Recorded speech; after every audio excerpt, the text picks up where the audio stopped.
श्री शिव पुराण रुद्र संहिता पंचम खंड 28वां अध्याय। शंखचूड़ का विवाह। सनत कुमार जी बोले, हे महर्षि, भगवान श्री हरि विष्णु के वरदान के फलस्वरूप दंभ को एक वीर पराक्रमी पुत्र की प्राप्ति हुई, जिसका नाम शंखचूड़ रखा गया। शंखचूड़ भी धार्मिक था। अपने परम पूज्य गुरु के अमृत वचनों का शंखचूड़ के मन पर गहरा प्रभाव पड़ा और वह पुष्कर नामक तीर्थ में जाकर एकाग्र मन से तपस्या करने लगा। उसने अपनी इंद्रियों को अपने वश में कर लिया और अनेकानेक मंत्रों द्वारा ब्रह्मा जी की साधना करने लगा।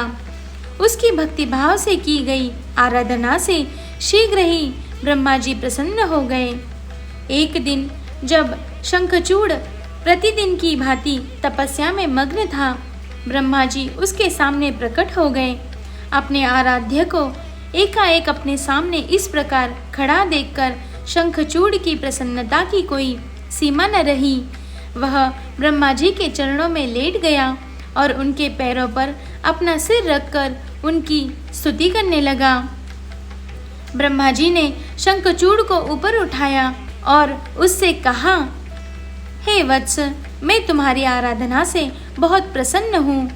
तुम जो चाहो मुझसे वरदान मांग सकते हो। मैं तुम्हारी सभी कामनाएं पूरी करूँगा।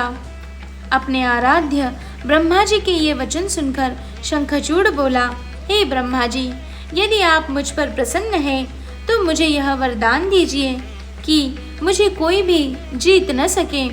शंखचूड़ के इस वर को सुनकर ब्रह्मा जी बोले, ऐसा ही होगा। और फिर उसे भगवान श्री कृष्ण का अक्षय कवच देते हुए कहने लगे कि शंखचूड़, अब तुम बद्रिकाश्रम चले जाओ। वहाँ सकामा तुलसी तपस्या कर रही है। तुम वहाँ जाकर धर्मराज की कन्या तुलसी से विवाह कर लो। यह कहकर ब्रह्मा जी वहाँ से अंतर्धान हो गए। ब्रह्मा जी के अंतर्धान होने पर शंखचूड़ बद्रिकाश्रम की ओर चल दिया। वहां जाकर वह तुलसी के पास पहुंचा। शंखचूड़ को अपने सामने खड़ा देखकर वह बोली, मैं धर्मराज की पुत्री तुलसी हूँ। आप कौन हैं और यहाँ किस लिए आए हैं? कृपया आप यहाँ से चले जाइए। आप शायद नहीं जानते कि श्री जाति मोहिनी होती है। तुलसी के ये वचन सुनकर शंखचूड़ बोला, हे देवी, आपके वचन सत्य हैं, परंतु यहाँ मैं अपने आराध्य भगवान ब्रह्मा जी की आज्ञा से आया हूँ। मैं दनु का वंशज दानव दंभ का पुत्र शंखचूड़ हूँ। पूर्व में राधिका के दिए शाप के कारण मैं दानव कुल में जन्मा हूँ। यह सब कहकर शंखचूड़ चुप हो गया। तब तुलसी बोली, यह सत्य है कि इस संसार में वही पुरुष श्रेष्ठ है जो स्त्री से पराजित हो जाते हैं, परंतु आज मैं भी तुम्हारी स्पष्टवादिता से अत्यंत प्रभावित हुई हूँ। जब इस प्रकार शंखचूड़ और तुलसी आपस में बात कर रहे थे, तभी वहाँ ब्रह्मा जी प्रकट हो गए। उन्हें देखकर तुलसी और शंखचूड़ दोनों ने उन्हें प्रणाम किया। तुम दोनों यहाँ अभी तक बातें ही कर रहे हो?